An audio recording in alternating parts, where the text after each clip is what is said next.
Amol, where are you? Amol,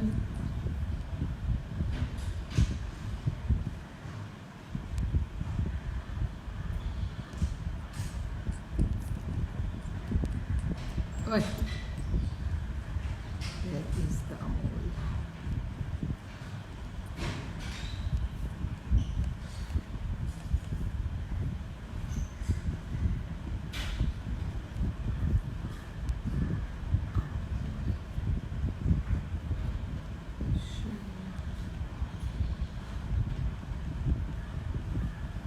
Where is Amol?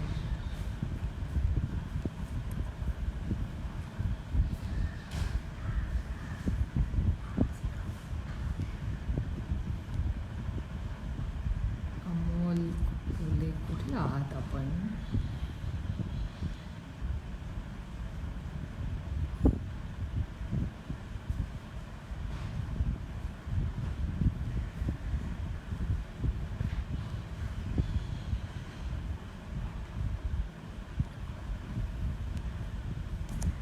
Amol, where are you? No?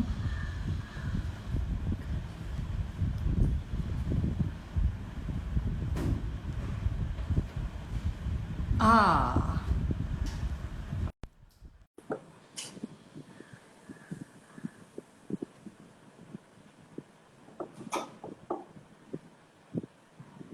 hey, yes ताई.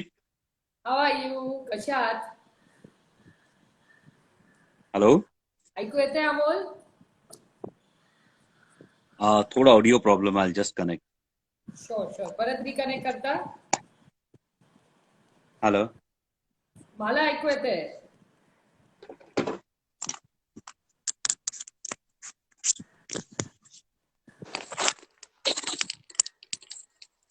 आता येतं ऐकू ताई. आता येतंय? येस ताई. Good evening. Good evening. तुम्हाला आश्चर्य वाटेल, योगा योग बघा. आज 20 तारीख आहे, 20 मे आहे. बरोबर 20 मार्चला तुम्ही आणि मी दिल्लीवरनं पार्लमेंट संपवून मुंबईला आलो होतो येस ताई. आणि रविवारी रात्री परत जाणार होतो. त्या गोष्टीला टू म्हणजे 60 दिवस झाले. येस 60 दिवस आपल्याला दिल्लीवरून येऊन झालेत. मला अजून आठवतं, तुम्ही किंडलवर पुस्तक वाचत होता, आठवतं? येस ताई. आणि मधून गप्पा टप्पा, मधून किंडल, मधून माझी सिरियल, असं धमाल करत आपण मुंबईला आलो. एक मिनिट, एक क्षण तरी तुम्हाला वाटलं होतं की आपण आता जाणार नाही, पुढचे 60 दिवस भेटणार नाही आणि काहीच नाही? नाही, अगदीच अनएक्सपेक्टेड होत्या ताई गोष्टी. कारण तेव्हा असं वाटलं होतं की हो आपण परत सोमवारी जाणार आहोत. आपण अनेक वेगवेगळ्या विषयांवर बोलणार होतो. पार्लमेंटमध्ये काही विषय मांडायचे होते आणि सडनली लॉकडाऊन झाला आणि लॉकडाऊनचा हा पुढचा काळ जो काही आता आपण 60 दिवस तसं बघितलं तर आज ऑफिशियल लॉकडाऊनचा मला वाटतं 57वा दिवस आहे. हो, आणि या शुक्रवारी परत आलो. आपल्याकडे तो महाराष्ट्रात ऑलरेडी तो सेमी लॉकडाऊन सुरू झाला होता. राईट. पण मला खरं सांगा, 60 दिवस खरं मला विचाराल तर कसे गेले माझंच मला कळत नाही. म्हणजे like a flash it is. म्हणजे आता मला वाटलं, अरे 60 दिवस गेले, बापरे, म्हणजे 60 दिवस किती लवकर जातात हो. It's like a flash. Truth आहे. लॉकडाऊनची गंमत जर बघायचं झालं खूप पॉझिटिव्ह वेने आपण जेव्हा लॉकडाऊनकडे बघू ना, तेव्हा आय वुड से की सुरुवातीला सगळ्यांनी लॉकडाऊन बरोबर फ्लर्ट केलं. It was a flirting mode. It was a flirting mode की हो मी लॉकडाऊन मध्ये हे करीन, मी लॉकडाऊन मध्ये ते करीन. म्हणजे मला वाटतं जेव्हा लॉकडाऊन अनाऊन्स झाला असेल तेव्हा अनेकांनी त्यांचा वेट लॉसचा एक प्लॅन सुद्धा रेडी केला असेल. त्यांनी त्यांच्या टोमणा आहे का? नाही नाही ताई, हे सेल्फ, दिस इज इंट्रोस्पेक्शन. तो आणि पोचला. एक वर्कआउटचा प्लॅन काहींनी रेडी केला, काहींनी मला हे वाचायचंय, मला हे बघायचंय, या सगळ्या गोष्टी सुरू झाल्या. मला आठवतं म्हणजे स्पेशली मी जेव्हा सांगितलं बायकोनं की मी तुमच्याशी इन्स्टा लाईव्ह वर तुमच्या पेजवर जाणार आहे, त्या बायकोने मला फक्त एक विनंती केली की जी सुरुवातीला आपण भांडी घासण्याचे वगैरे फोटो टाकत होतात ना, की बायकोला कसे लोक मदत करत होते आणि कशा पद्धतीने आपण हे करणार आहोत. हे अर्ली रोमॅन्टिसिझम जे होतं लॉकडाऊनचं, करेक्ट. हे पण खूप छान होतं. म्हणजे मला वाटतं या सगळ्या गोष्टींकडे, या 57 दिवसांकडे प्रत्येकानं जर स्वतःच्या अँगलने एकदा बघितलं तर प्रत्येकाची एक वेगळी स्टोरी तयार होईल याच्यामधून. करेक्ट आहे, खरंच आहे. त्यामुळे हे धमाल होते. जसं तुम्ही म्हणाला तसं फ्लॅश झाला. आणि आज आपण जेव्हा म्हणतो 57 दिवसात, मी पहिल्या दिवशी काय काय प्लॅन केलं होतं आणि पुढच्या 57 दिवसांमध्ये मी काय काय इम्प्लिमेंट केलं, तर प्रत्येकाकडे त्यांची उत्तरं फनी असतील. खरंच आहे तुमचं म्हणणं. पण म्हणजे आता हे सगळं झालं, गॉड इज काइंड, म्हणजे खूप अडचणीतून लोक गेले, त्याच्यावर आपण आता लाईट मोमेंट करतोय. कधी भाजी नाही मिळाली, कधी दूध नाही मिळालं. मला म्हणजे मी जेव्हा विचार करते आता इन आयसोलेशन, मी तुमचा विचार करते. एकदा पहिलं तुमचं बोलू, मग माझं बोलूया. आता तुमची मुलं माझ्या मुलांपेक्षा लहान आहे. तुमची बायको ऍब्सोल्यूट फ्रंटलाईन वर्कर आहे. कसं तुम्ही डील करता? आणि तुमची मुलं लहान आहेत, माझी तरी 21 आणि 18 आहे, तुमचा मुलगा खूप लहान आहे. मग how do you manage this? Just out of curiosity. तर त्याच्यामध्ये त्या लहान मुलाकडे बघून मला काही गोष्टी खरंच शिकता आल्या या 57 दिवसांमध्ये. कारण माझं घर छोटं आहे. I live in a 1 BHK flat. It's hardly 560 square feet का फ्लॅट. पण 1 BHK flat, there is no play area. अशा ठिकाणी 57 दिवसांमध्ये अजून त्या लहान मुलाने कधीच ही गोष्ट बोलून दाखवली नाही की मला बोर होतं किंवा मला कंटाळा आलाय. काय सांग, he is happy in his world. आणि मग असा विचार, तो हट्ट करत नाही, तो खुश आहे की बाबा घरी आहे, आई अधेमध्ये हॉस्पिटलमधून जाऊन येते, सो ही इज हॅपी. त्यामुळे 4 वर्षाचा मुलगा जर या इतक्या बेसिक मिनिमम गोष्टींमध्ये खुश राहू शकतो, तर आपण का नाही? हा एक डेफिनेटली ही एक मला वाटतं शिकण्यासारखी एक गोष्ट आहे. हा, मिसेस जसं तुम्ही म्हणालात तर ते एक टेन्शन असतं, ते एक दडपण कायम असतं. म्हणजे yesterday she was working in a hospital. Today I got a news that one of her colleague has tested positive. So तो एक कायम गॅसवर असणं हे असतं. आणि एस्पेशली त्याच्यामुळे ताई, जे दोघेही कोविड वॉरियर आहेत ना, we are into nuclear family, especially nuclear families मधले जेव्हा दोघेही कोविड वॉरियर्स आहेत, तेव्हा त्यांच्या बॅक ऑफ द माइंड काय काय गोष्टी चालू असतील, ते कुठल्या कुठल्या टेन्शन मधून जात असतील, त्याची सुद्धा एक खूप जवळून एक अंदाज येतो. म्हणजे 2-3 दिवस हे नक्कीच अगदी खरं सांगायचं म्हणजे गॅसवर असतात. काही लक्षणं दिसत आहेत का, काही प्रॉब्लेम वाटतोय का. आणि त्यात भरीसभर म्हणून the area in which I stay, माझ्या आजूबाजूच्या 4 buildings have been sealed. Yeah, there are many patients in my society. So ताई, भीती वाटण्याचं, मला वाटतं की भीती वाटण्याचे एक पॉइंट आता पलीकडे जाण्याची वेळ आलेली आहे. की ही गोष्ट होणार आहे आपल्याला माहिती आहे. म्हणजे केव्हा ना केव्हा कदाचित पुढच्या 4-6 महिन्यांमध्ये देशातल्या कदाचित अनेक जणांना कोरोना होऊन गेला असेल. म्हणजे आज जर आपण या इन्फेक्शनकडे बघितलं, we have to look at this infection as an infection first. हा जो एवढा मोठा बागुलबुवा कोविडचा आहे, याच्यामध्ये धोका आहे, याच्यामध्ये डार्कर साईड आहे, ही मान्यच आहे. पण त्याच्या बरोबर ना ताई, की हा एक इन्फेक्शन आहे. जसं मला सर्दी होऊ शकते, मला खोकला होऊ शकतो, तो हो, मला कोविड होऊ शकतो.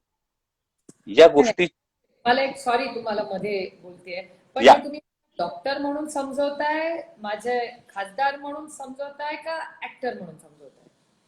नाही, नक्की डॉक्टर म्हणून जर याचा विचार केला ताई, तर हे इन्फेक्शन आहे, इट्स अ व्हायरल इन्फेक्शन. आणि हे व्हायरल इन्फेक्शन असल्यामुळे याचा धोका कोणालाही होऊ शकतो, हे आपल्याला मान्य करून पुढे चालावं लागणार आहे पुढच्या काही काळामध्ये.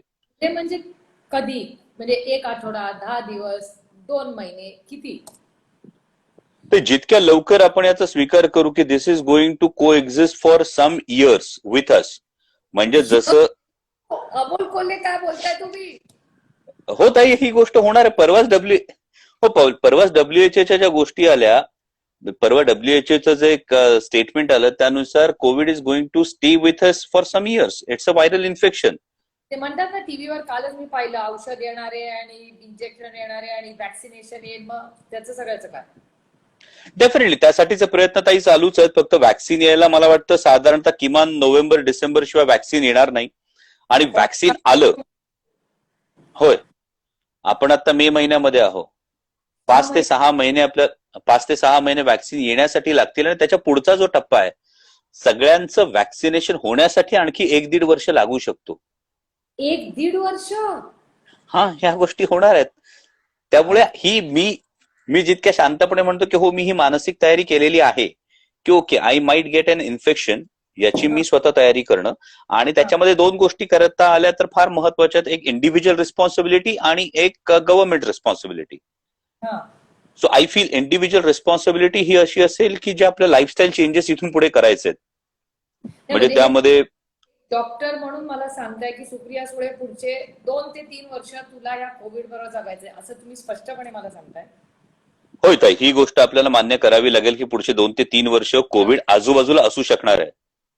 म्हणजे तुम्ही आणि मी पार्लमेंटमध्ये जाऊ, आपण दोघं मतदारसंघात जाऊ, आपण दोघं जिल्हा परिषदच्या कार्यक्रमाला जाऊ, आपण दोघं पक्षाच्या कार्यक्रमात, ह्या सगळीकडे आपण जेव्हा दोघं नॉर्मल जगत असू, एरवी तुमच्या मुलाला तुम्ही खाली खेळायला घेऊन जाणार, मी माझ्या मुलीला कॉलेजमध्ये घेऊन जाणार, मग तेव्हा आपण म्हणजे it's going to just exist with अस.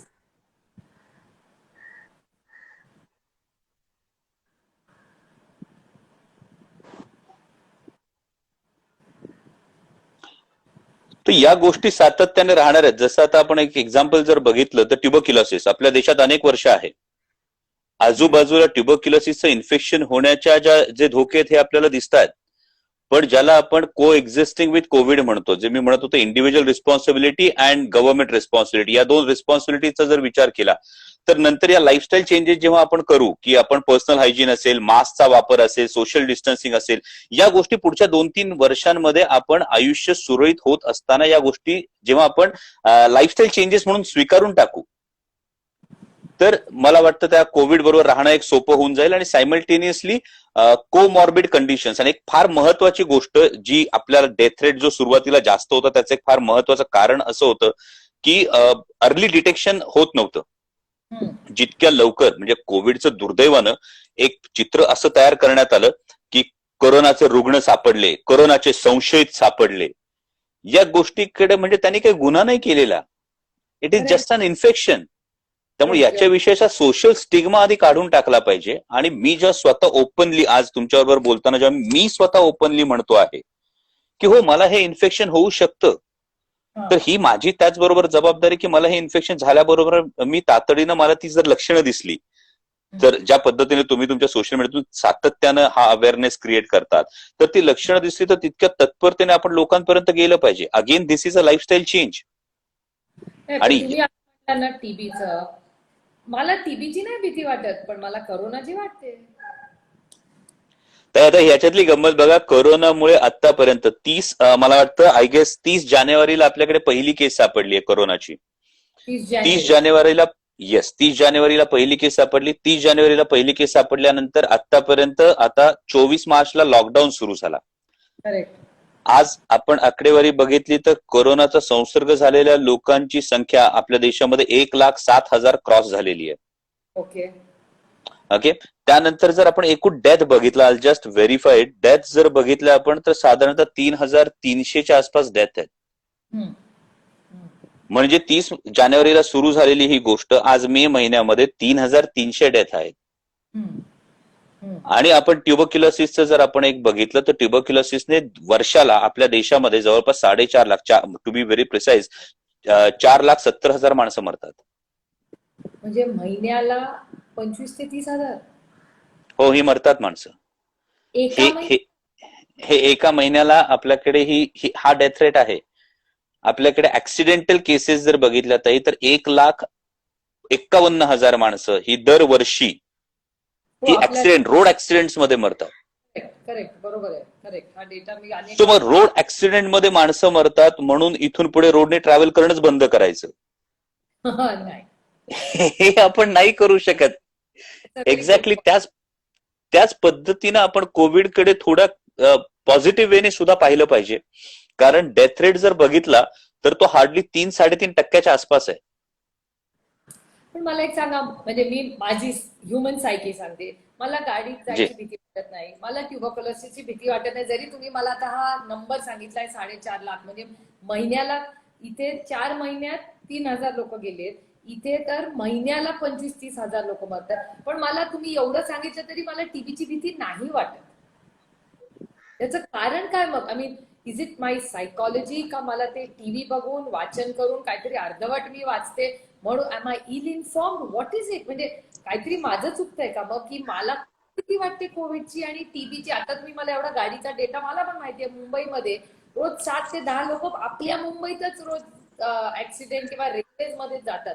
मग त्याची का मला नाही ट्रेन मध्ये चढायची भीती वाटत, गाडीत चढायची, टीव्हीची पण बिलकुल वाटत नाही. पण करोनाची वाटते. आय बी ऑनेस्ट, मी खोटं नाही बोलणार तुमच्याशी. तरी जर 50-55 दिवस एकच गोष्ट आपल्या अवतीभोवती फिरायला लागली आणि त्यात गंमत कशी झालीय की आपल्याकडे एक नवीन युनिव्हर्सिटी आली आहे, that is called WhatsApp university. That's a good one. आणि या व्हॉट्सअप युनिव्हर्सिटीवर एक फार मोठं नॉलेज असतं आणि त्याच्यामध्ये त्याचं व्हेरिफिकेशन हे कधीच केलं जात नाही. त्या पद्धतीने होतं. आता काल परवाची गोष्ट, दुर्दैवी इन्सिडेन्सेस माझ्या मतदारसंघातल्या आहेत. मुंबईतून पोलिसांचा पास न घेता जाणाऱ्या 2 कार्सला ऍक्सिडेंट झाला आणि त्याच्यामध्ये काही जणांचा ऍक्सिडेंटल डेथ झाली आहे पुन्हा. पोलिसांना चुकवण्याच्या प्रयत्नात, नाकाबंदीवर असणाऱ्या पोलिसांना चुकवण्याच्या प्रयत्नात. ही सगळी भीती कुठली आहे? सातत्याने मीडियामधून जे मला आढळतंय, माझ्या कानावर आढळतंय, माझ्या समोर आढळतंय, आणि कोरोना हे फार मोठं संकट आहे. यापेक्षा जर हो, हा एक आजार आहे, हा तुम्हाला होऊ शकतो, हा मला होऊ शकतो, तुम्हाला होऊ शकतो, हा कोणालाही होऊ शकतो. त्याचं जर वेळेवर निदान झालं तर त्यातून बरं होता येतं. म्हणजे मोर दॅन कोरोनाज डेथ, जर मला असं वाटतं की मीडियानी ही गोष्ट कोरोनातून बऱ्या होणाऱ्या पेशंट्सची जर संख्या हायलाइट करायला सुरुवात केली तर how are healthcare workers are trying their level best आणि हा आजार बरा होऊ शकतो हे आणखी पॉझिटिव्हली जर समोर आलं तर ती वाटणारी भीती कमी होईल. आणि त्याचबरोबर तुम्ही खूप महत्वाचा मुद्दा मांडलाय ना की ही जी भीती वाटायला लागली ना, या भीतीमुळे त्या भीतीचा एक दुसरा पदर आहे, तो म्हणजे सोशल स्टिग्मा आहे. मग अरे माझ्या आजूबाजूला जर कुणाला झाला तर ती सांगायचं नाही, ती लक्षणं लपवायची आणि अकारण तो आजार आणखी प्रोग्रेस होत जातो. हा हा हा, करेक्ट. त्या भीतीने लोक सांगत नाहीत. ट्रू. पण मला एक सांग, आता मी पण अर्धवट वाचत राहते. मी गमतीची स्टोरी तुम्हाला सांगते. आता तुम्ही डॉक्टर आहात म्हणून तुम्हाला हे आणखीन फनी वाटेल. मला आठवतं जेव्हा मी प्रेग्नंट होते पहिल्यांदा, तेव्हा माझ्या गायनेकॉलॉजिस्टला मी विचारलं माझी प्रेग्नन्सी कन्फर्म झाल्यावर की मी आता काय वाचू, काय करू, काय नाही करू. ते पहिल्या मुलाची उत्सुकता वेगळीच असते. आणि त्यांनी मला सांगितलं, हे बघ, मी MD आहे, त्याच्यामुळे मी 8 वर्ष शिकलोय 12वी नंतर. ते शिकायला तू 8 महिन्यात 9 महिन्यात शिकू शकणार नाहीस. त्या भानगडीत पडू नकोस, काही वाचू नकोस. माझ्यावर विश्वास आहे ना, गप बस, मी सांगतो ते कर, आई आजी सांगतात ते कर आणि गप बस आणि मजेत राहा. इतक्या लाखो लोकांना मुलं होतात, तुलाच काय वेगळी धाड बनली आहे? ओके, खरं आहे. आणि मी तोच विचार करत होते की मी पण तो अर्धवटपणा करते का, की थोडी इथली माहिती, मग ही वेबसाईट, मग हे इंस्टाग्रामवर फॉलो करा, ते फॉलो करा, मीडियात येतंय ते, म्हणजे न्यूज प्रिंट असेल, व्हॉट्सअप असेल, टेलिव्हिजन असेल, हे सगळं काहीतरी माझं अर्धवट नॉलेज होतंय का असं माझंच वाटतंय. So is ignorance bliss? की मी, मग तुम्ही म्हणता ना की हात धुवा, सोशल डिस्टन्स, या 3 करा आणि सुप्रिया सुळे जगायला लागा. पण am I being over confident? मग मी कदाचित केअरलेस असू शकेन आणि माझ्यामुळे बाकीच्यांना हानी होईल. हे दोन्ही मुद्दे फार महत्वाचे मला वाटले. एक पहिला म्हणजे की हो, केअरलेस म्हणण्यापेक्षा विथ कॉशन आपण जगायला शिकायला पाहिजे. म्हणजे ही जी इंडिव्हिज्युअल रिस्पॉन्सिबिलिटी आहे ती म्हणजे पर्सनल हायजीन, सोशल डिस्टन्सिंग, मास्कचा वापर, अर्ली डिटेक्शन ऑफ सिम्पटम्स, ही गोष्ट जर आपण एक लक्षात घेतली तरी सुरू करता येऊ शकते विथ कॉशन. आणि ही जर काळजी प्रत्येकानं घ्यायला सुरुवात केली, म्हणजे एक फार महत्वाची गोष्ट ना, हा असाही एक हे बाब येते की माझ्या आयुष्याची माझी जबाबदारी नाही का? म्हणजे मी चालू मिक्सरमध्ये हात नाही घालत ना. जर मी चालू मिक्सरमध्ये हात न घालण्या इतकी बुद्धिमत्ता माझ्याकडे आहे तर मी बाहेर फिरल्याने किंवा कशा प्रकारच्या वागण्याने माझ्या आयुष्याला धोका निर्माण होऊ शकतो हे सुद्धा मला समजलं पाहिजे. So let's get mature as citizens. कारण आपण उगाच आता 75 वर्ष स्वातंत्र्याची म्हणणार आहोत, आपल्या लोकशाहीची म्हणणार आहोत, हे होत असताना let's be mature citizens also. आपण त्याचा सुद्धा एक विचार करून एक पुढे जाणं. आणि दुसरी फार महत्वाची गोष्ट तुम्ही नमूद केली ती म्हणजे की मग मी केअरलेस होईन का? कारण हे दोन्ही ट्रेंड खूप दिसत आहेत, हे खूप मोठे ट्रेंड दिसत आहेत. असं वाटतं की मी खूप ओव्हर कॉन्फिडेंट आहे का, खूप कॅज्युअल आहे का? मग असं वाटतं, मी तुम्हाला स्पष्टपणे सांगते, and I am really having a conversation. कारण खरंच मी तुम्हाला अमोल खरं सांगू, मी थकले नाही, त्रासले नाही. I cannot tell you honestly what I am feeling. पण कदाचित I am frustrated may be, की मला असं वाटतंय की आपण करत नाहीये का ठीक, किंवा आपण शिकलेले आहोत, आपण जर लोकप्रतिनिधी आहोत तर आपण we have to stand by and lead by example. तर आपण कुठेतरी, आपण म्हणजे मी कुठे कमी पडते का ह्याच्यात, किंवा माझा अभ्यास कमी पडते, माझी वागणूक कमी पडते. सरकार जे सांगतंय ते मी ऍब्सोल्यूट 100% फॉलो करते.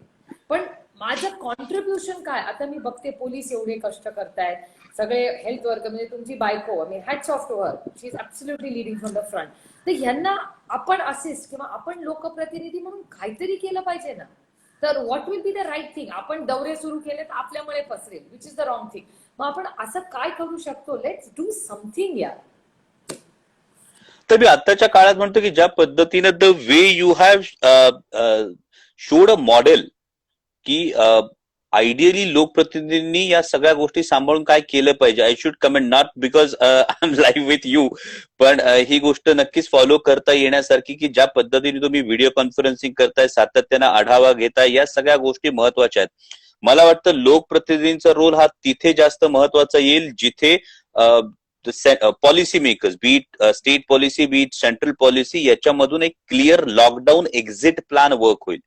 सो आय फील की ऍज आपण लोकप्रतिनिधी म्हणून हा एक्झिट प्लॅन, एक कॉन्क्रीट एक्झिट प्लॅन जो सगळ्यांसाठी वर्केबल असेल आणि सगळ्यांना समजू शकेल, अशा एक्झिट प्लॅनसाठी सातत्यानं मागणी करत राहणं, सातत्यानं त्याच्यासाठी आवाज उठवणं ही अत्यंत महत्वाची गोष्ट आहे. जसं तुम्ही म्हणालात की आपण मतदारसंघात गेल्यानंतर, हो, मी परवा मतदारसंघात जाऊन येण्याचा प्रयत्न केला, आणि मी मतदारसंघात गेलेलो असताना अचानक मला फोन आला की माझ्या बिल्डिंग मधल्या बाजूच्या 2 बिल्डिंग सील झाल्यात, कारण तिथे total 7 patients have been tested positive.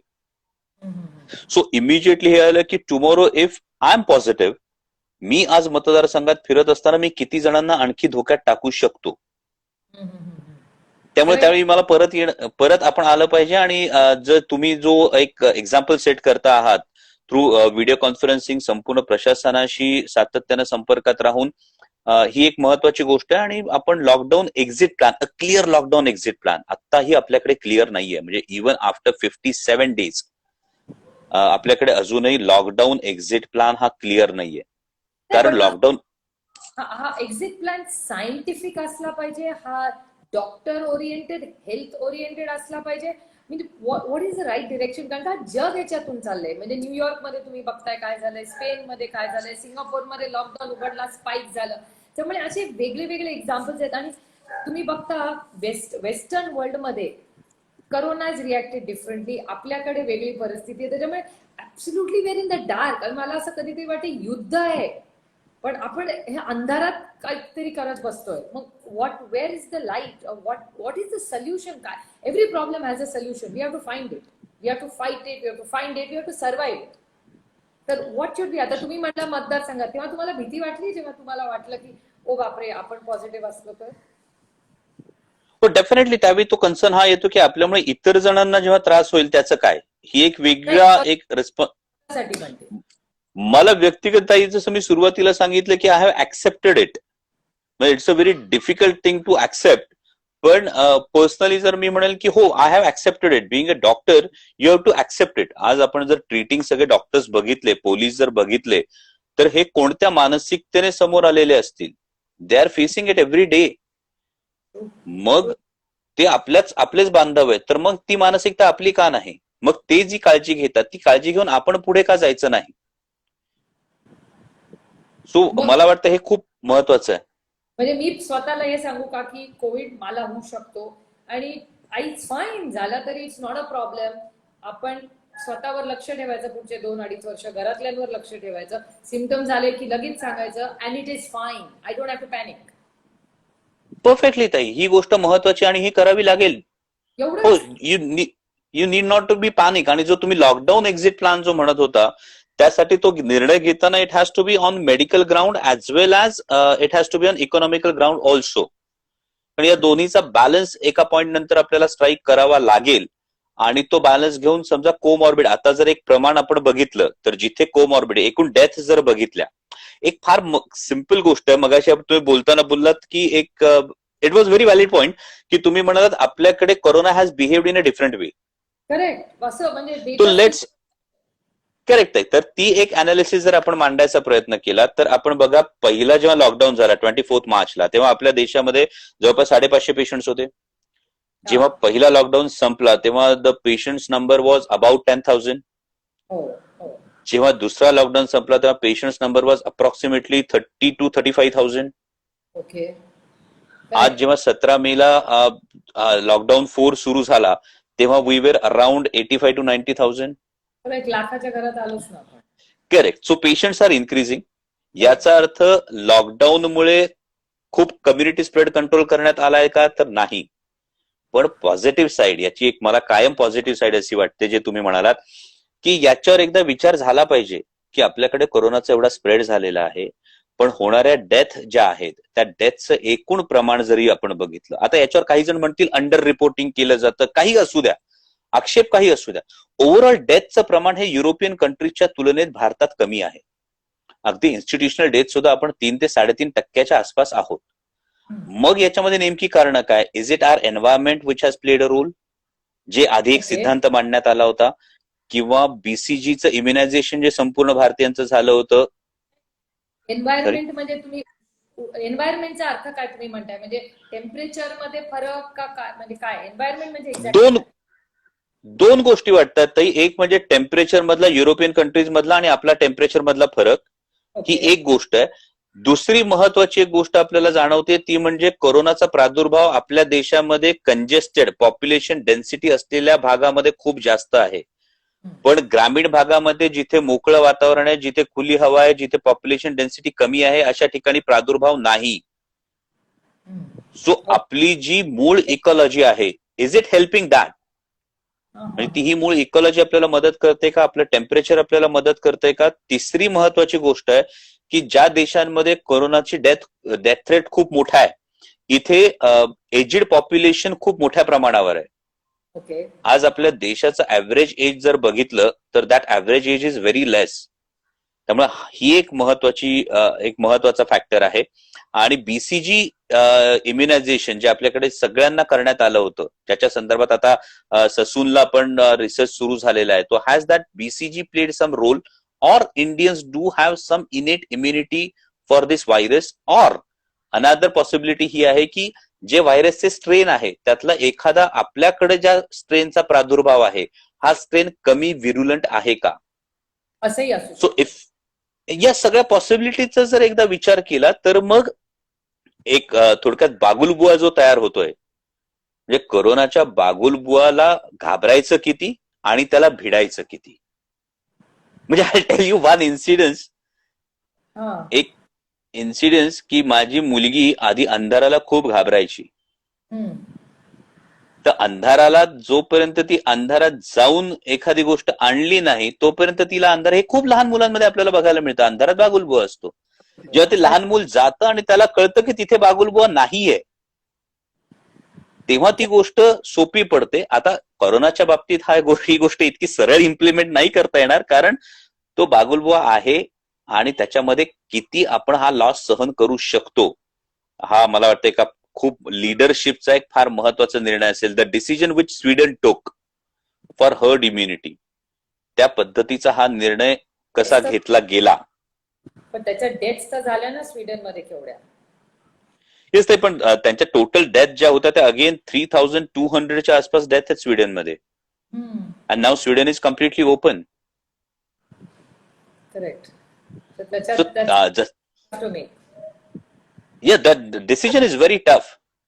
आणि आता गंमत अशी की जो एक डिसिजन कम्युनिटी स्प्रेड झाला किंवा नाही हे कोणी सांगायचं, त्याच पद्धतीने this decision is going to be difficult. पण येस, याच्यावर सोल्युशन आहे.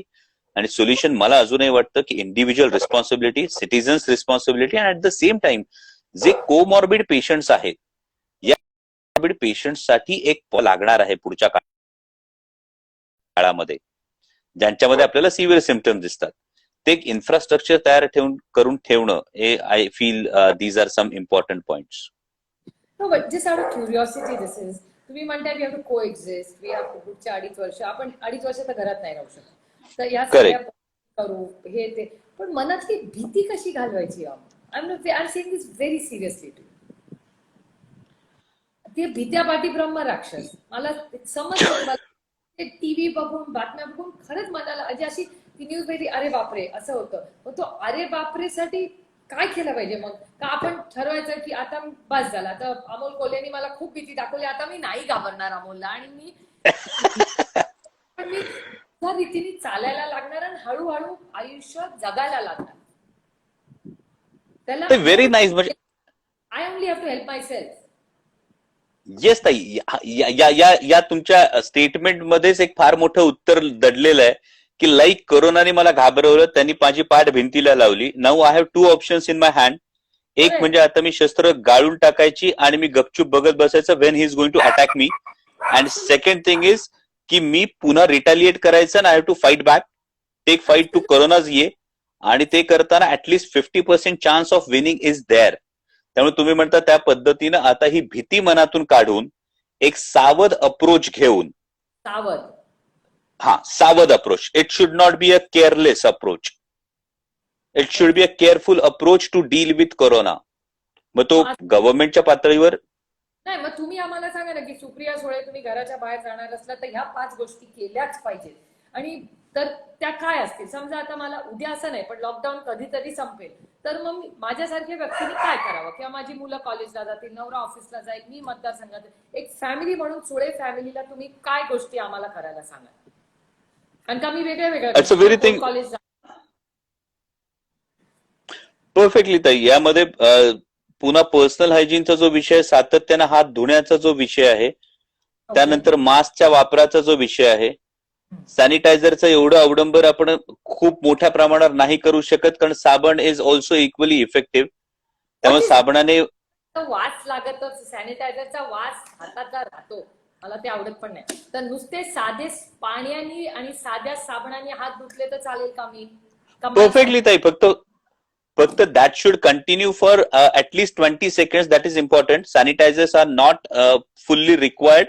फक्त साबण आणि पाण्याने हात धुतले तरी चालणार आहेत. फक्त ते 20 येस बास आहेत. कारण फक्त ते जे हात धुणं आहे ते 20 सेकंदाच्या पलीकडे चाललं पाहिजे. That is important. कारण त्याच्या कोरोना व्हायरसचा जो वरचा लेअर, जो फॅटी ऍसिडचा जो लेअर आहे, तो डिझॉल्व्ह होण्यासाठी साधारणतः ते 20 ते 25 सेकंद हात धुतले गेले पाहिजे. That is more than sufficient. तिसरी एक फार महत्वाची आणि इंटरेस्टिंग गोष्ट आहे ती म्हणजे मास्कचा यूज. मला वाटतं की झेक रिपब्लिकने याच्या संदर्भातले काही व्हिडिओज मध्यंतरी पब्लिश केले होते. तर कोरोनाचा जो स्प्रेड आहे, कोरोनाचा जो विषाणू आहे, तो साईजने थोडा मोठा आहे. सो तो ड्रॉपलेट मध्ये अनेक वेळा हे करतो.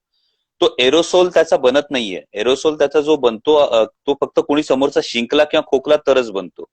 त्यामुळे जर आपण मास्कचा वापर प्रॉपरली करायला सुरुवात केली तर मास्कचा वापर करताना आपल्याकडून इन्फेक्शन होणार नाही, म्हणजे ज्याला कुणाला बाधा असेल त्याच्याकडून इन्फेक्शन होणार, ही एक महत्वाची गोष्ट आहे. ऍट द सेम टाइम आपण श्वास घेत असताना ते ड्रॉपलेट्स थेट आपल्याकडे येणार नाहीत. हा एक दुसरा फार महत्वाचा मुद्दा आहे.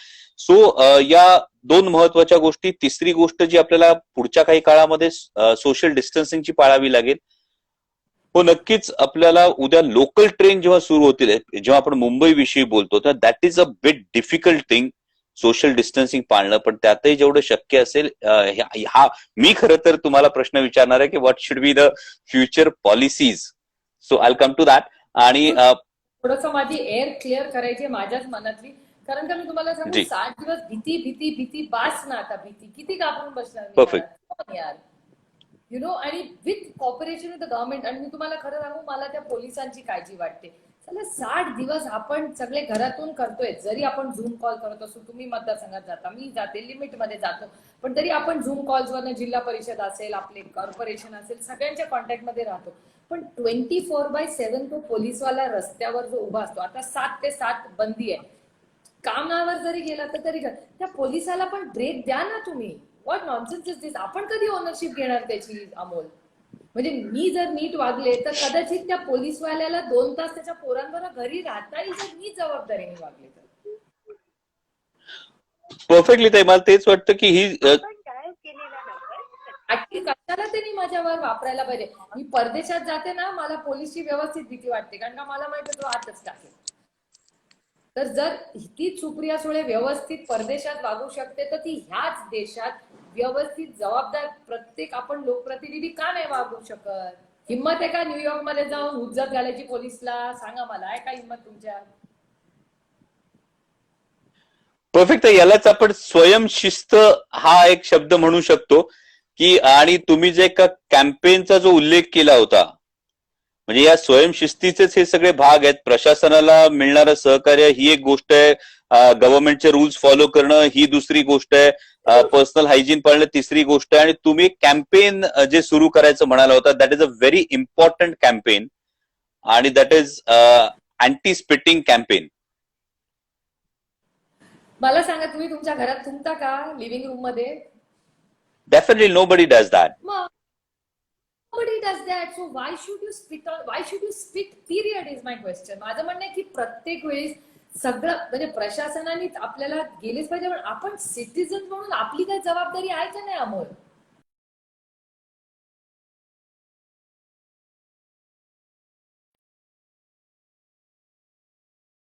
Campaign will yield good fruits. नाही नाही, तुम्हीच मला खरं सांगा की सरकार नियम कायदे करते. आता तुम्ही शाळेत जेव्हा जाता तेव्हा शाळेच्या नियम कायद्याने वागताच की नाही? मग आपण समाज म्हणून आपण कधी ओनरशिप घेणार?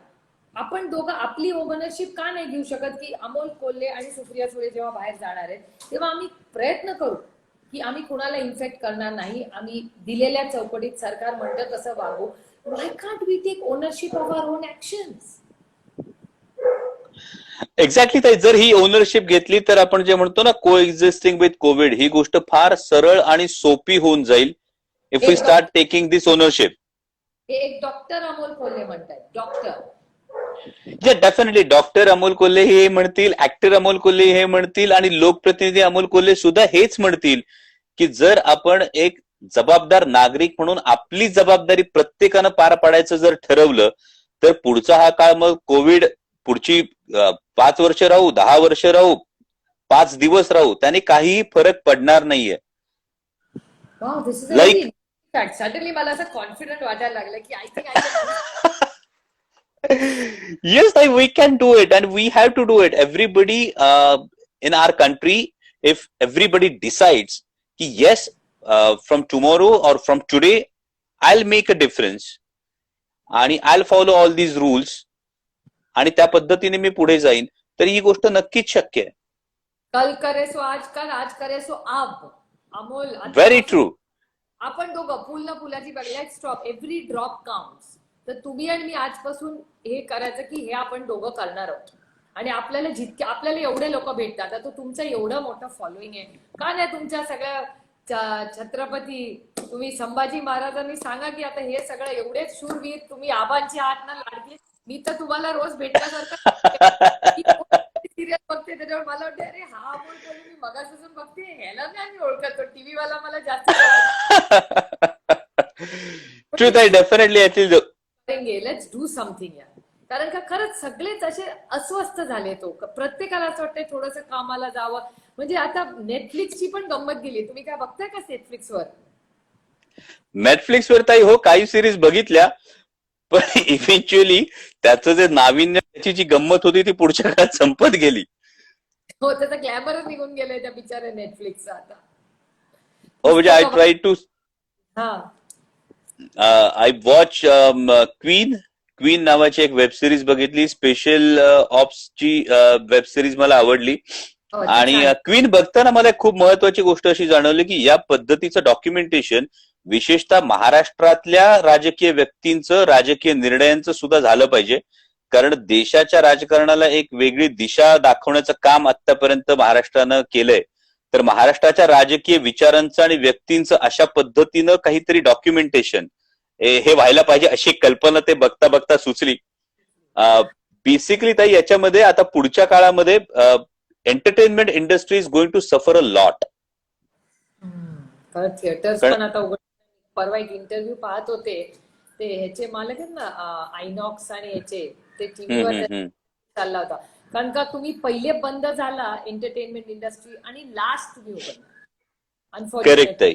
रियालिटी. करेक्ट. करेक्ट. त्यामध्ये कॉर्पोरेट्स आर डिफरंट, पण आता अगदी आपलं सिम्पल जर बघितलं, तमाशा कलावंतांची जर परिस्थिती बघितली, म्हणजे I should thank you on behalf of all of them की राष्ट्रवादी वेलफेअर फंडाच्या माध्यमातून यातल्या अनेक कलावंतांना आपण थेट मदत केली. पण एक महत्वाचा मुद्दा असा आहे की पुढचे वर्षभर त्यांचं जे सगळ्या जत्रा चालणार होत्या त्या जत्रा सगळ्या कॅन्सल झाल्या लॉकडाऊन सुरू झाल्यामुळे. तर तिथे सगळे खूप लोक राहतात, माझ्याकडेही राहतात खूप लोक. हो, त्या सगळ्या तमाशा कलावंतांचा जो एक प्रश्न आहे तो डेफिनेटली पुढच्या काळामध्ये, म्हणजे corporates can have there voice, but these small elements यांचा सुद्धा विचार एंटरटेनमेंट इंडस्ट्री म्हणून पुढच्या काळात करायला पाहिजे. ताई, I would like to ask you one question. म्हणजे कसं की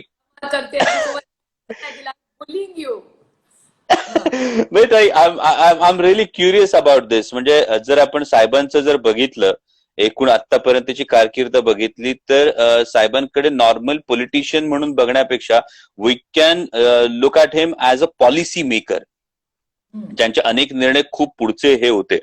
सो आत्ताच्या काळामध्ये ही जी पॉप्युलेशन डेन्सिटी आपण म्हणतो, ज्या सिटीज सफर होत आहेत, तर या पद्धतीनं महाराष्ट्राची पुढची वाटचाल कशा पद्धतीनं असली पाहिजे, पुढच्या 20-25 वर्षांचं प्लॅनिंग कशा पद्धतीनं असलं पाहिजे असं तुम्हाला वाटतं, या कोविडच्या बाबतीत ज्या काही गोष्टी सरफेस झाल्यात त्याच्या बॅकग्राऊंडवर? मी तुम्हाला खरं सांगू, आताची जी परिस्थिती ह्या सगळ्यामध्ये दोन गोष्टी मला सातत्याने वाटतात. एक तर योगायोगाने 10 तारखेला 10 जूनला आपल्या पक्षाचा वर्धापन दिने, त्याच्यामुळे मला असं वाटतं की दरवर्षी आपण कुठला तरी एक कार्यक्रम, दादाचा वाढदिवस, साहेबांचा वाढदिवस, असं एक काहीतरी कंटिन्युटी आपण एक काहीतरी सोशल कॉज घेतो. मला असं वाटतं ह्यावेळेस मेडिकल शिवाय दुसरा कुठला विषयच नाही.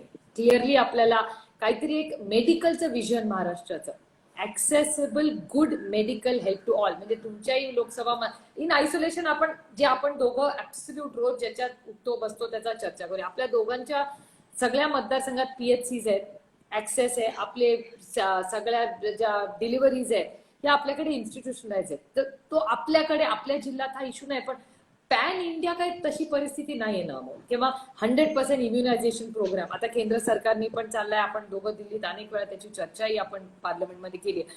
पण what is the next level of health care? आणि फक्त आपल्यासाठी हेल्थ केअर नाही, हेल्थकेअर वर्कर्सचं काय एक असावं, त्यांचं ट्रेनिंग असावं, त्याचं एक, आणि त्यांची सेफ्टी सिक्युरिटी तो एक भाग. हॉस्पिटल इन्फ्रास्ट्रक्चर, म्हणजे नुसतं CT स्कॅन मशीन ठेवून प्रश्न नाही हो सुटत, तिथे टेक्निशियन नसतो, उपयोग काय त्या मशीन. आणि त्याचबरोबर ऍक्च्युली खरंच कुठल्या गोष्टी रिक्वायर्ड आहेत आणि काय नाही, काय या 3 गोष्टीत आपल्याला मला असं वाटतं हेल्थकेअर डिवाइड करायला लागेल. म्हणजे आपण ज्यांना हेल्थकेअरची गरज आहे, म्हणजे आम्ही, तुम्ही, डॉक्टर, आणि मध्ये त्याचं इन्फ्रास्ट्रक्चर, त्याची कुठेतरी एक सांगड अफोर्डेबल लेवल ही घातली पाहिजे.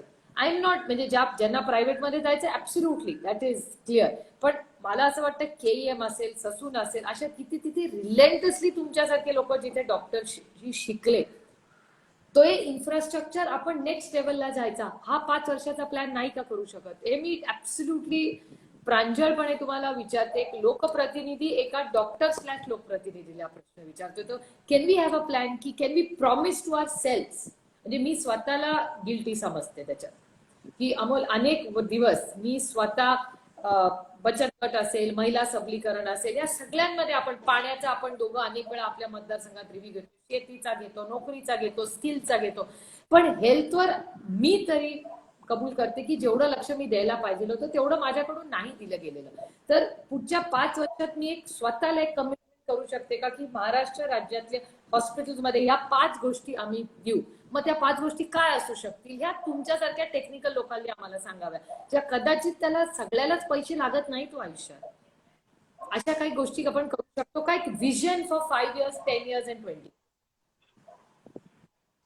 Great. It will be a great initiative. म्हणजे आता आपण जसं तुम्ही आता मुंबई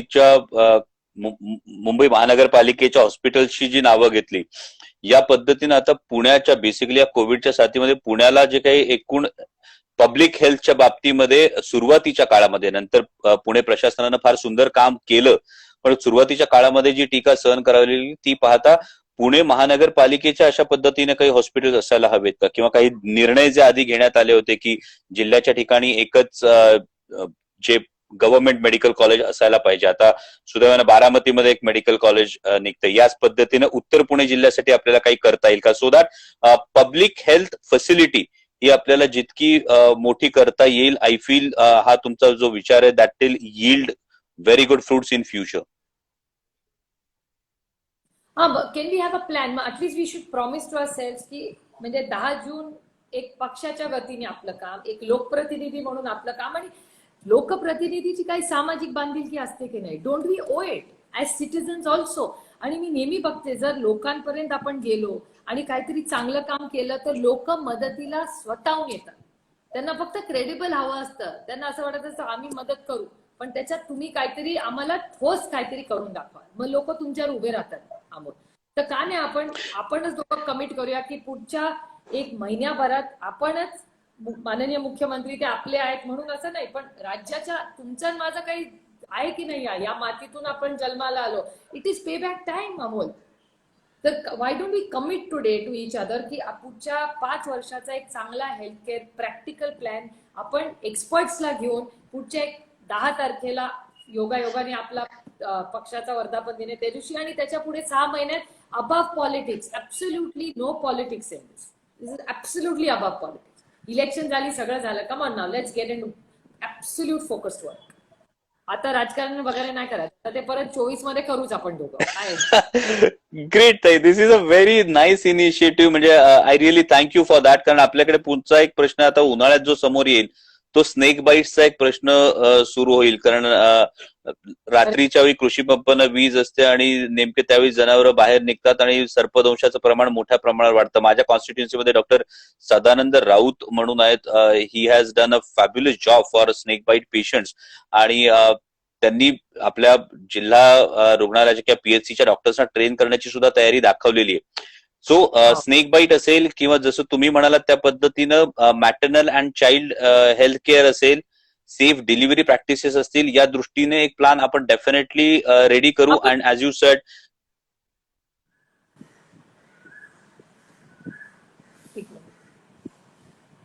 अमोल, हा बोल नाव आहे. या हा, आता ऐकूया. फाईन. आणि हा प्लॅन रेडी करून तो पुढच्या 5 वर्षांसाठीच जर पब्लिक हेल्थच्या दृष्टीनं एक विजन जर रेडी केलं तर आय फील हा एक फार महत्वाचा आणि मोलाचा टप्पा असेल. गुड. पण आता मगाशी तुम्ही मला सांगितलं टीबीचे जास्त लोक, आणि ज्याची मला भीती नाही वाटत. आय एम अगेन रिएटरेटिंग, कशाची तरी भीती नाही वाटत, थँक गॉड. तर अगदीच मला तो बागुलबुवा झाला. Sick of being. असं वाटतं की मग टीबी साठी पण, जर TB has so many deaths, मग टीबी साठी काय आपण एक फोकस प्रोग्राम करू शकतो का? किंवा तुम्ही म्हणलं तसं मीन्स या सगळ्या कंपार्टमेंट, जर corona is not the top star in this, मग आपण करोनाच्या मागे धावूच या, पण त्याबरोबर बाकीचीही जी आजारपण आहेत त्याच्याकडे आपलं दुर्लक्ष होतंय का? काम आपण केलंय का? आधीपेक्षा इम्प्रूव्हमेंट आहे हे मलाही मान्य करते, पण ते शून्यावर आणणं आपली नैतिक जबाबदारी नाही का? सॉरी ताई, मला थोडस मध्ये डिस्कनेक्ट झालं क्वेश्चन. नाही, तुम्ही म्हणला मगाशी की टीबीच्या जास्ती केसेस आहेत आपल्या देशात आणि राज्यात. तर तसं असलं तर आपण टीबीची हे why are we not handling it to that level? मग की आपली नैतिक जबाबदारी नाही आहे का टीबी महाराष्ट्रात आणि देशात शून्यावर आणणं? डेफिनेटली ताई, या सगळ्या गोष्टींसाठी जो आता RNTCP प्रोग्राम जो सुरू आहे की रिवाइज नॅशनल ट्युबरक्युलोसिस प्रोग्रामच्या माध्यमातून या गोष्टी अजूनही सुरू आहेत, याचं नेमकं किती इम्प्लिमेंटेशन होतंय? कारण every disease comes up with a new challenge. जसं आता ट्युबरक्युलोसिसचं एक कंट्रोल जो आलेला होता तो HIV आल्यानंतर ट्युबरक्युलोसिस मध्ये फार मोठ्या प्रमाणावर पुन्हा एक वाढ झाली आणि त्यातही मल्टी ड्रग रेझिस्टंट ट्युबरक्युलोसिस मध्ये वाढ झाली. सो जे तुम्ही एक बेसलाईन जी म्हणाला ती सगळ्यात महत्वाची मला वाटते, ती म्हणजे public health infrastructure. Public health infrastructure जर हे आपण वाढवत गेलो तर या पद्धतीने या सगळ्या गोष्टी आपण इम्प्लिमेंट करू शकू. जसं ओरिसाचं एक एक्झाम्पल होतं ताई, की ओरिसामध्ये मलेरियाचा प्रादुर्भाव, मलेरियाच्या डेथ्स ओरिसा राज्यामध्ये खूप जास्त होत्या आणि या सगळ्या महिन्यांमध्ये ओरिसामध्ये अँटी मलेरियल ह्या सगळ्या मेजर्स हे खूप प्राधान्याने घेतली जायची. आता हे पुढच्या काळात बघणं महत्वाचं आहे. जो तुम्ही एक महत्वाचा मुद्दा हायलाइट केला की आता हे सगळं इन्फ्रास्ट्रक्चर जे अँटी मलेरियल ऍक्टिव्हिटीज करत होतं, ओरिसा मधलं बोलतोय मी, पण या सगळ्या लोक आता कोविडच्या मागे होते. आणि आता जेव्हा पावसाळा येईल, पुन्हा पाणी साचेल, पुन्हा पाणथळीच्या जागा ओरिसातल्या ज्या आहेत तिथे डासांची उत्पत्ती सुरू होईल, तेव्हा काय होईल, या सगळ्या गोष्टी पुन्हा पाहण्यासारख्या आहेत आणि याच्यावर विचार करण्यासारखा आहे. सो याच्यावरचं पुन्हा बेसलाईन उत्तर तेच वाटतं की you have to strengthen your public health system, your public health facility. ती जशी स्ट्रेंथन होत जाईल आणि जे what you pointed out very perfectly, it is not only medical personnel, it is not only equipment, and then it is not only policy. It has to be all these three things together. And हे public implement झालं तर it will help. Public participation यार, मी थुंकले तर तुम्ही काय करणार? I mean True. आपण का नाही असू शकत की महाराष्ट्रात आज नंतर कोणी थुंकणार नाही? तो दादानी गुटखा बंद केलाय, खरंच आपलं भाग्य. पण गुटखा मिळतो हे तुम्हालाही माहितीये आणि मलाही माहितीये. दीज आर ऑल, म्हणजे पान खा ना, पण थुंकता कशाला?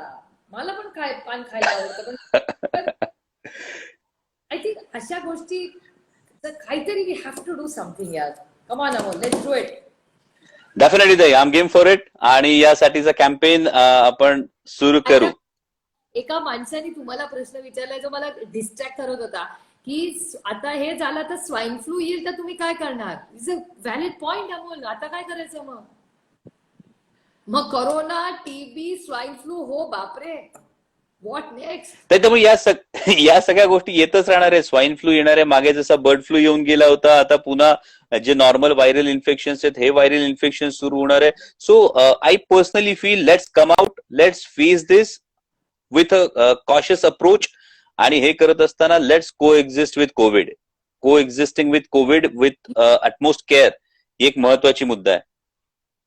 पण म्हणजे स्ट्रॉंगली आपण ते फेस करायचं. आता त्याच्या मागे लपायचं, कशाच्या मागे लपायचं नाही. लर्न टू को एक्झिस्ट. तुम्ही सांगितलेल्या गोष्टी ऐकायच्या आणि कामाला लागायचं असं तुम्ही म्हणताय मला. ट्रूथ आहे, आपल्याला कामाला लागायलाच लागेल. कारण एस्पेशली हातावर पोट असणारा जो एक वर्ग आहे, किंवा आतापर्यंत पहिले सुरुवातीच्या काळामध्ये ना एक जो मिडल क्लास जो एक हा आहे, मिडल क्लास जे भरडला गेला याच्याकडे खूप कमी लक्ष दिलं गेलं गेल्या 60 दिवसांमध्ये. पण त्यांचे सुद्धा ईएमआय भरणं आहे. आता अनेक शाळांनी मुलांना शाळेची फी भरायला हे पाठवलेले नोटिसेस पाठवायला सुरुवात केलेली आहे. So these people are also willing to work now, की आता आम्हाला काम करायला सुरुवात करणं गरजेचं आहे. ही गोष्ट आहे. 60 दिवस झालेले आहेत आणि आता आपण हे फेस करायला पाहिजे. हळूहळू कामाला सुरुवात केली पाहिजे. काळजी डेफिनेटली घेतली पाहिजे, पण ही काळजी घेऊन कामाला आता सुरुवात केली पाहिजे. Enough is enough. आपण असंच हातावर हात देऊन किती दिवस बसणार आहोत, ही एक महत्वाचा विचार आपण प्रत्येकाने स्वतःला प्रश्न विचारायला लागेल.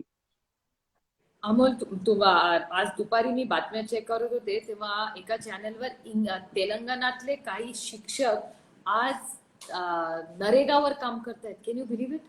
रोजगार हमी योजना दिली. म्हणजे कधी आपल्या मनातही वाटलं होतं का शिक्षक रोजगार हमीवर काम करेल? पण तेलंगणाचा आता रिपोर्ट पाहिला मी, ते करतायत.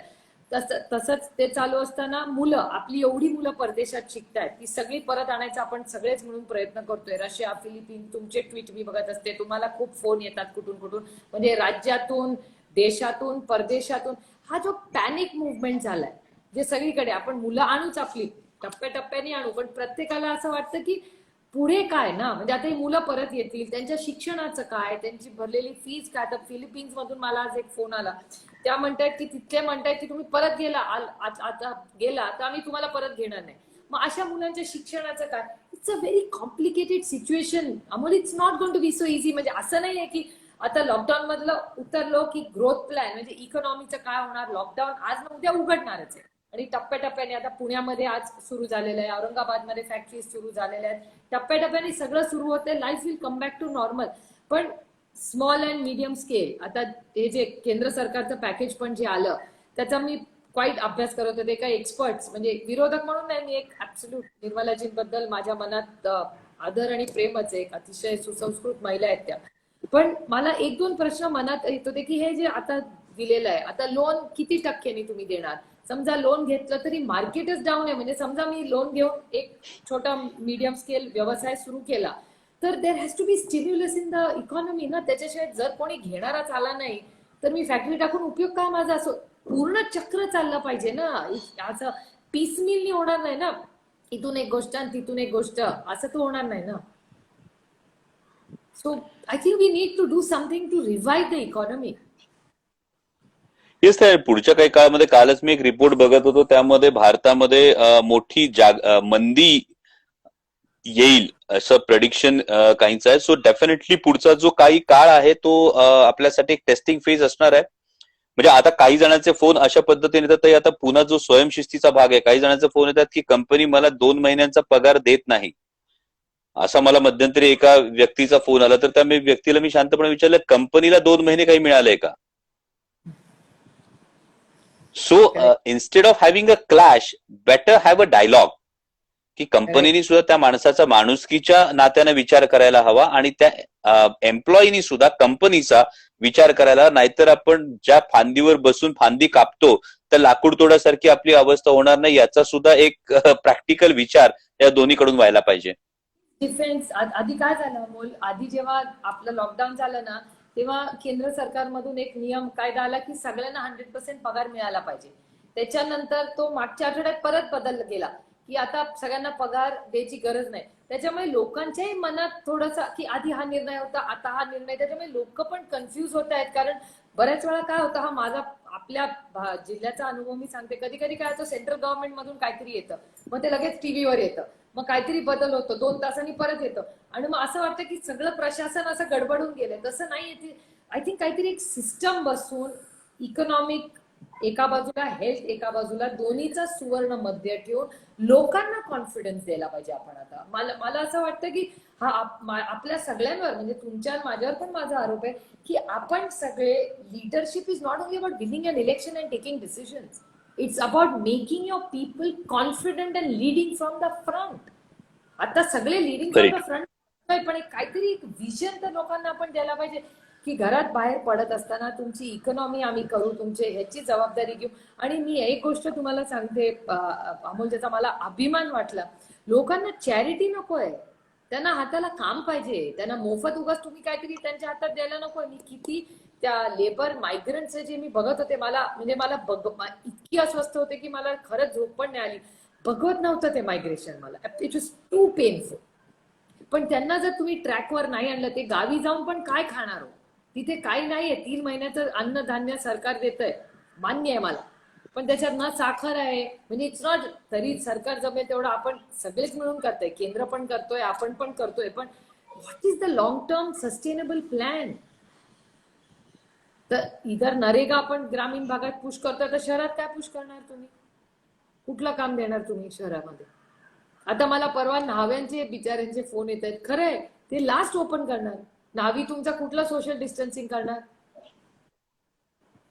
जसं नाभिक समाजाचे जे मुद्दे आहेत, तसेच गटई कामगारांचेही मुद्दे आहेत.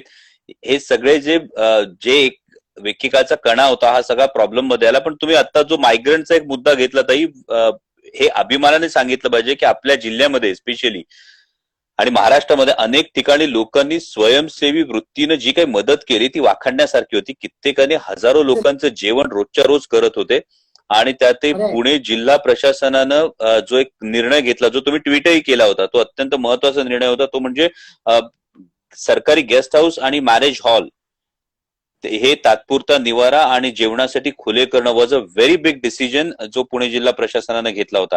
बट आय फील ताई की हे गावाला गेलेले मजूर जे जेव्हा जात होते, त्या अनेकांच्या मनात ते अप्रिहेन्शन होतं की काही झालं तरी मला जायचंय. कारण जी भीती आज तुमच्या माझ्या मनात आहे, ती भीती त्यांच्याही मनात फार मोठ्या प्रमाणावर होती आणि हातातला पैसा संपला होता. आणि फॅमिली पण तिथे पॅनिक होत होती, हातातला पैसा खाणार काय? करेक्ट आहे. पण एक महिना 2 महिन्याच्या काळानंतर यांचं पुन्हा येणं सुरू होईल. पण I personally want to ask you one question, की हे जी एकूण मजुरांची जी संख्या गेलेली आहे, तर या मजुरांच्या ठिकाणी जी काम किंवा जी वेकन्सी आता तयार आहे, या वेकन्सीसाठी आपल्याला काही करता येईल का? की महाराष्ट्रातली, मराठवाड्यातली मुलं असतील, विदर्भातली मुलं असतील, यांच्यासाठी जर एखादं असं पोर्टल रेडी झालं की एक्झॅक्टली वेकन्सी कुठे आहे आणि तिथे मला काम मिळणार आहे, तर हे आपण महाराष्ट्रातल्याच मुलांना जर सांगण्याचा प्रयत्न केला तर विल इट हेल्प? क्लिअरली हे आपण ऍडमिनिस्ट्रेटिव्ह लेवलला जिल्ह्याला पण करू शकतो. म्हणजे प्रत्येक तालुक्यात जिल्ह्यात जिथे MIDC आहे त्याच्यासाठी एक बोर्ड करून कुठे जागा आहेत कुठे नाही त्या करू शकतो. त्यातली किती मुलं आपली त्या कामात कुठलं काम अवेलेबल आहे, त्याच्यात तुम्ही किती स्किल्ड आहात, आपले ITI स्ट्रेंथ आपल्याला पोस्ट हा जो कोविड सिच्युएशन असणार आहे त्याच्यात खूप मायक्रो प्लॅनिंग करणार. आता समजा आता तुमचा लोकसभा मतदारसंघ घ्या, आता तुम्हाला ज्या टाईपचं स्किल लागतं तुमचं जे ITI आहे ते त्याच्याशी लिंक करा ना. तोच कार्यक्रम करत बसू नका तुम्ही. तुमच्याकडे कंपनीज आहेत, फॅक्टरीज आहेत, म्हणजे कल्याणीची मोठी फॅक्टरी आहे, तुमची ब्रिटानियाची फॅक्टरी, त्याला जे स्किल लागतं ते तुम्ही तुमच्या ITI मध्ये करा ना. म्हणजे तुमची मुलं तेच शिकतील आणि तिथेच लोकल लेवलला. म्हणजे हे जे मायग्रेशन इज ग्लोबली इनएव्हिटेबल. जगभर मायग्रेशन होतं. Let's not run away. ते आपले जेवढे भारतीय परदेशात आहेत त्यामुळे मायग्रेशन इज इनएव्हिटेबल. आणि आपलं पॉप्युलेशन इतकं मोठं आहे की कुठल्या तरी एका राज्यात, पण एका गोष्टीचा मला अभिमानी वाटतो की सगळ्यात जास्त मायग्रेशन आपल्या महाराष्ट्रात एकाकाळी आलंय. याचा अर्थ सगळ्यात जास्त नोकऱ्यांची ऑपॉर्च्युनिटी ही आपल्या राज्यात आहे. ह्याचा एक अभिमान आपल्याला आहे. म्हणजे की शेवटी या भारतात जी लोक आहेत त्यांच्या आयुष्यात एक चांगला बदल माझा महाराष्ट्र घडवतो, याचा मला किती अभिमान आहे.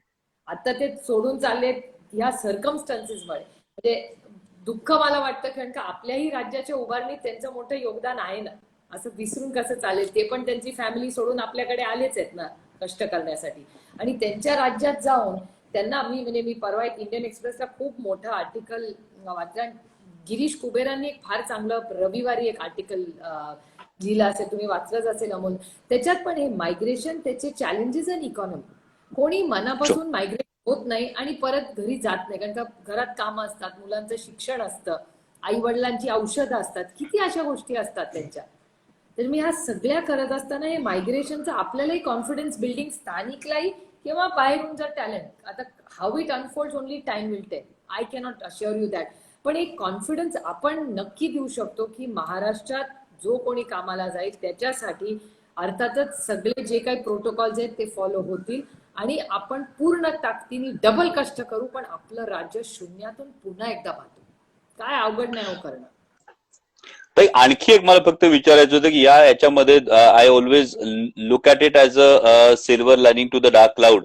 ते म्हणजे आपल्याकडच्या शेतकऱ्यांचं खूप मोठं नुकसान झालं यामध्ये, पण खूप तरुण शेतकऱ्यांनी अनेक FPOsनी शेतकरी ते ग्राहक ही संकल्पना राबवण्याचा प्रयत्न केला आणि ही खूप महत्वाची होती. तर याला पुढच्या काळामध्ये म्हणजे पोस्ट कोविड याच्यासाठी आपल्याला एक वेगळी आणखी सक्षम यंत्रणा, जी आपल्या भागातले जे तरुण शेतकरी आहेत यांना थेट ग्राहकांपर्यंत पोहोचण्यासाठी आपल्याला काही वेगळं करता येईल का? हो, क्लिअरली. म्हणजे आनंदाने. ऍक्च्युली नरेंद्र पवार म्हणून मी म्हणजे माझ्या मतदारसंघाचं डायरेक्ट उदाहरण सांगते की गेले एक 4 वर्ष आम्ही हा कार्यक्रम करतो. खडकवासला जो माझा शहरी भाग आहे आणि पुरंदर, बारामती, तुमच्या जुन्नर मधून पण भाज्या वगैरे खूप येतात तिकडे सगळं. त्या सगळ्या भागामध्ये नरेंद्र काय करतात की डायरेक्ट त्याला आम्ही म्हणजे शेतकरीच येतात, स्वतः विकतात आणि एक वार ठरलेला असतो. म्हणजे धनकवडीत असेल तर धनकवडीत दर सोमवारी विशाल तांबे ज्या वॉर्डमध्ये आहे त्या वॉर्डमध्ये दत्ता धनकवडे वगैरे सगळे, बाबा धनकवडे सगळे मिळून, बाळाभाऊ वगैरे मिळून सगळे मिळून तिथे हा त्यांचा शेतकऱ्यांचा हा कार्यक्रम असतो. आठवड्यातून एकदा आठवड्याची सगळी भाजी, फळं, मसाले, सुपाऱ्या सगळं तिथे मिळतं. बचत गटांना पण स्टॉल देतो. तोच तुम्हाला आश्चर्य वाटेल की बाळासाहेब जे आता आपले कॉपरेटिव्हचे मंत्री आहेत त्यांच्याकडे सगळं प्रपोजल आहे ते आपण राज्यात करायला आणि करोनाचा पायगुण यायला एकाच वेळ झाला. पण हे राज्यात सगळीकडे यशस्वी होऊ शकेल, 100% होऊ शकेल. म्हणजे ज्याला परदेशात फार्म टू टेबल म्हणतात. म्हणजे तुमच्या ऍब्सोल्यूट शेतातून माझ्या डायनिंग टेबल, लिटरली ते इझिली होऊ शकेल आणि आपण करूया आणि नक्की होईल. पण हे केलंच पाहिजे आपण. आय थिंक प्रत्येकाने आपापल्या कॉन्सेप्ट म्हणजे इतके इनोव्हेटिव्ह. मला नेहमी वाटते डिलिव्हरी बॉयज रोज हे स्कूटसी असेल किंवा प्रत्येक शहरामध्ये डिलिव्हर करायला येतात. तुम्ही तो विचार करतात का की मला कोविड होईल का, मी कोणाच्या घरी चालले, कुठल्या पिशवीला हात जाऊ द्या. ही मुलं संघर्ष करताच आहे ना, मग आपल्याला कोणी थांबवते.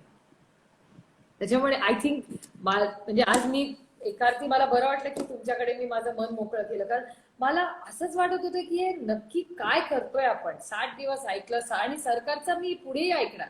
कुठलंही म्हणजे केंद्र सरकारचं पण मी ऐकणार की संध्याकाळी 7 ते सकाळी 7 कुठेही जायचं नाही. Absolutely right. केंद्र सरकार म्हणत असेल तर वी विल फॉलो इट.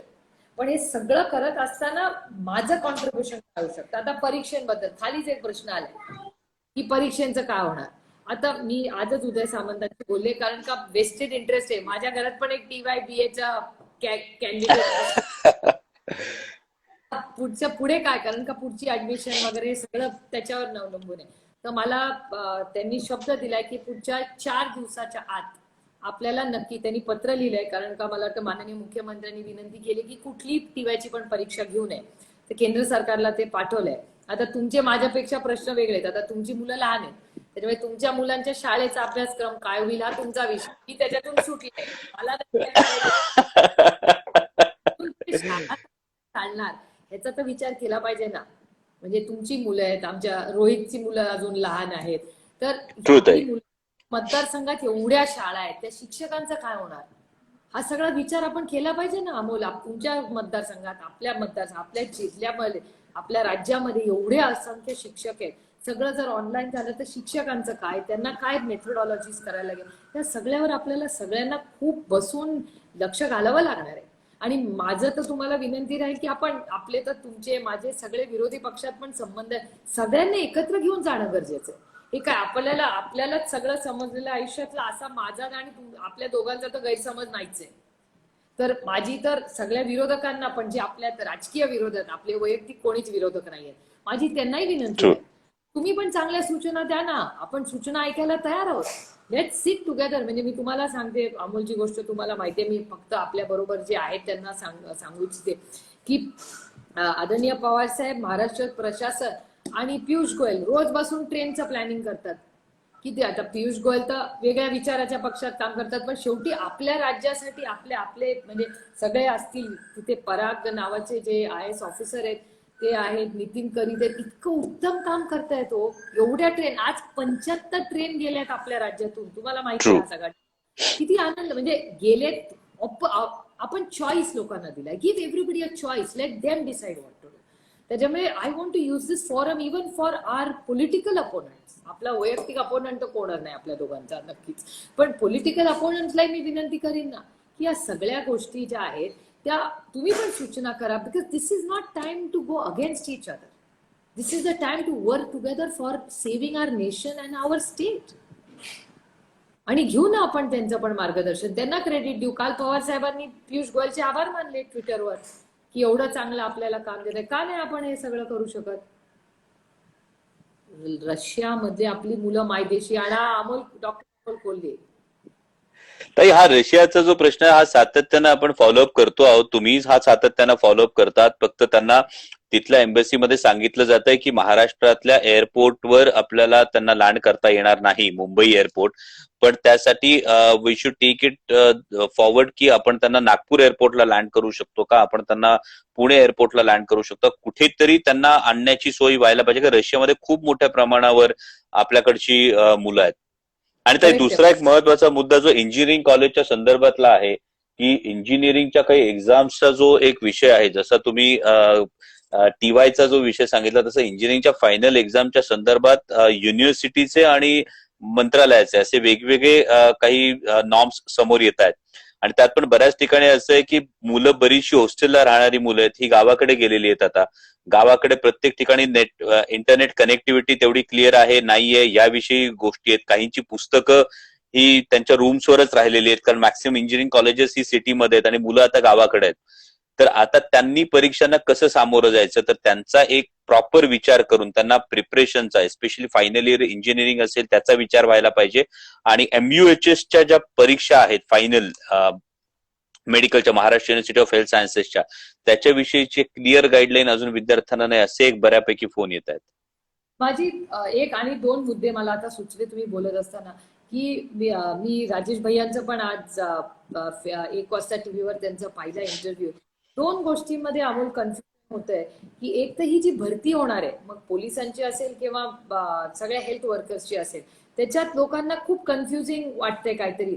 मला वाटतं आपण दोघं मिळून राजेश भैयांशी पण बोलूया ही जी भरती होणार आहे 17,000 लोकांची, त्याच्यात थोडेसे क्लॅरिटी आणि गाईडलाईन्स, म्हणजे असं लोकांच्या फोनमधून येत आहे की आधी आमचे इंटरव्ह्यू घेतले, तर त्याच्यात थोडीशी क्लॅरिटी घ्यावी. आणि लॉकडाऊन, पोस्ट लॉकडाऊन किंवा लोकांच्या काय अपेक्षा आहेत, तर आपण एक काहीतरी एक जागा तरी करूया का जिथून लोक आपल्याला कमेंट्स पाठवू शकतील, सजेशन्स करू शकतील. काहीतरी असं करूया का ज्याच्यातून will get some feedback on some platform. तर तो काय प्लॅटफॉर्म असावा तो? तर मला असं वाटतं की एनसीपीच्या माध्यमातून एक हा प्लॅटफॉर्म क्रिएट केला जावा की बेसिकली महाराष्ट्रातल्या तरुणांचं काय म्हणणं आहे यासाठी जर एक प्लॅटफॉर्म आपला एनसीपीच्या पेजवर, कारण एनसीपीची आपली जी संपूर्ण सोशल मीडियाची टीम आहे that is very strong team, तर त्या प्लॅटफॉर्मवर करायचा म्हणजे let it not be political. माझं म्हणणं आहे की so it is definitely not political, पण जी यंत्रणा आपल्या हातात आहे त्या यंत्रणेला ही डील करता येऊ शकते गोष्ट.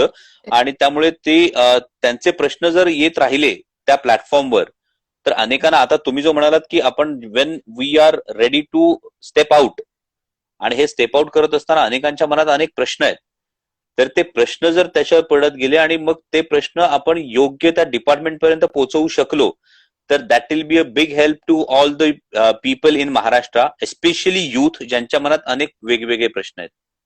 ओके, तर मग काहीतरी फोरम करून त्याचा एक काहीतरी एक प्लॅटफॉर्म, एक किती, एक 4-5 दिवसात आपण कमिट करू शकतो की एक 8 दिवसात आपण एक प्लॅटफॉर्म करून लोकांची, आणि दिस इज कम्प्लिटली नॉन पॉलिटिकल, हा म्हणजे लोकांकडून आपण डेफिनेटली ग्राउंड रियालिटी काय किंवा लोकांच्या काय सूचना आहेत, आणि त्याच्यातून एक फॅन्टॅस्टिक आयडिया येऊ शकते which will help the whole state, and state can give it to the country.